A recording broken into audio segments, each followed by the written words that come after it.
Apakah hukum berpuasa selepas daripada nisfu Sya'ban? Adakah dibolehkan? Mungkin tuan-tuan pernah dengar ada ustaz-ustaz mengatakan bahawa larangan berpuasa selepas nisfu Sya'ban. Maka betul ke tidak boleh? Maka jom sama-sama kita saksikan dan jangan lupa subscribe dan share.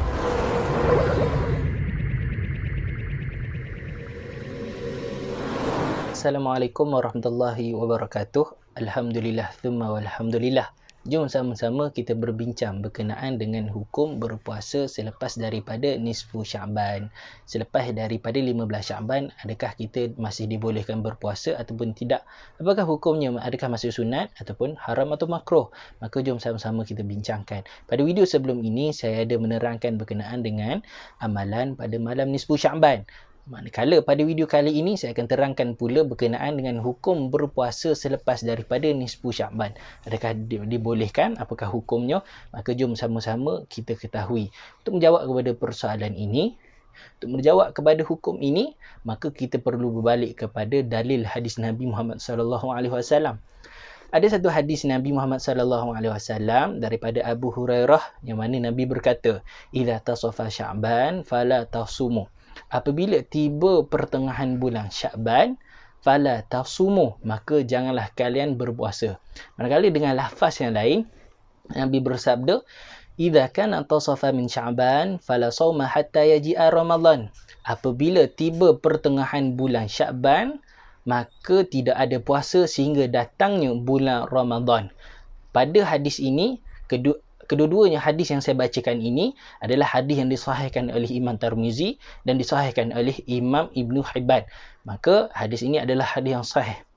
Maka pada kedua-dua maksud hadis ini jelas menunjukkan bahawa tidak ada puasa sehingga datangnya bulan Ramadan. Okey, kedua-duanya maksudnya jelas bahawa maksudnya. Contohnya pada lafaz yang pertama, apabila tiba pertengahan bulan Sya'ban, maka janganlah kalian berpuasa. Pada lafaz yang kedua, apabila tibanya pertengahan bulan Sya'ban, maka tidak ada puasa sehingga datangnya bulan Ramadan. Jelas bermaksud bahawa tidak ada puasa sehingga datangnya bulan Ramadan. Tapi sebelum kita tentukan hukum, perlulah kita secara lebih detail merujuk pada kitab-kitab.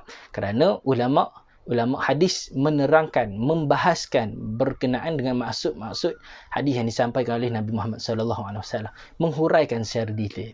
Pada kitab Fathul Bari menghuraikan pada lafaz yang pertama saya bacakan tadi, idza tasaffa Sya'ban fala tasumu. Apabila tiba pertengahan bulan Sya'ban fala tasumu, maka janganlah kalian berpuasa. Pada kitab Fathul Bari menerangkan apakah yang dimaksud dengan fala tasumu, maka janganlah kalian berpuasa.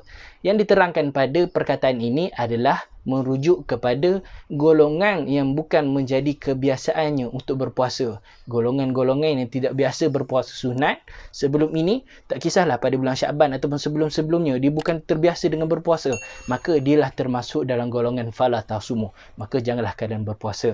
Manakala jika orang yang sudah menjadi kebiasaannya untuk berpuasa sebelum bulan Sya'ban, bulan Rejab dan sebelumnya lagi dia sudah terbiasa berpuasa sunat.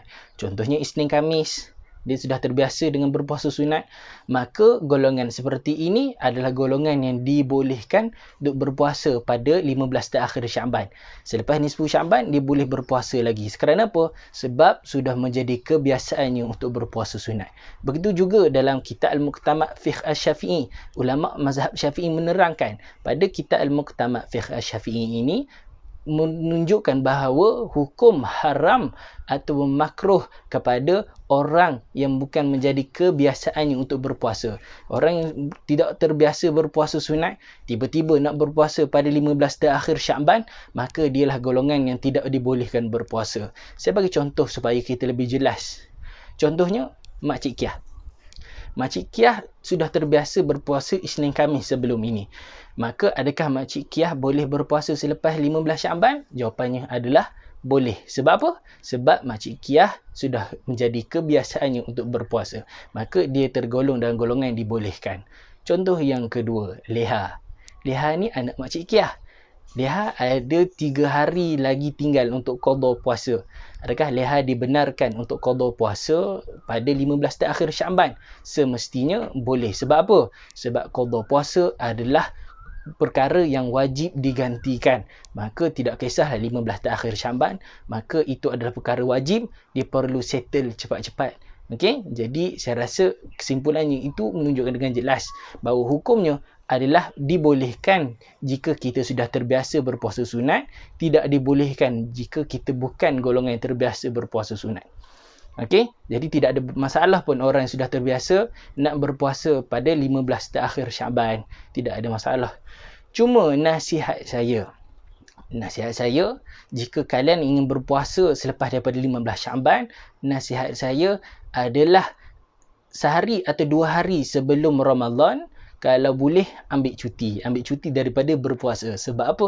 Sebab ada satu hadis yang sahih, Nabi kata jangan mendahului Ramadan dengan sehari berpuasa ataupun 2 hari. Maka 2 hari sebelum Ramadan jangan berpuasa. Sebab apa? Sebab kita nak membezakan di antara puasa Ramadan dengan puasa Syaban.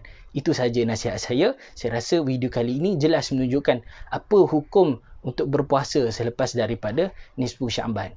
Wallahualam, jika ada persoalan boleh ketarakan di komen ini. Jangan lupa subscribe dan share. Assalamualaikum warahmatullahi wabarakatuh.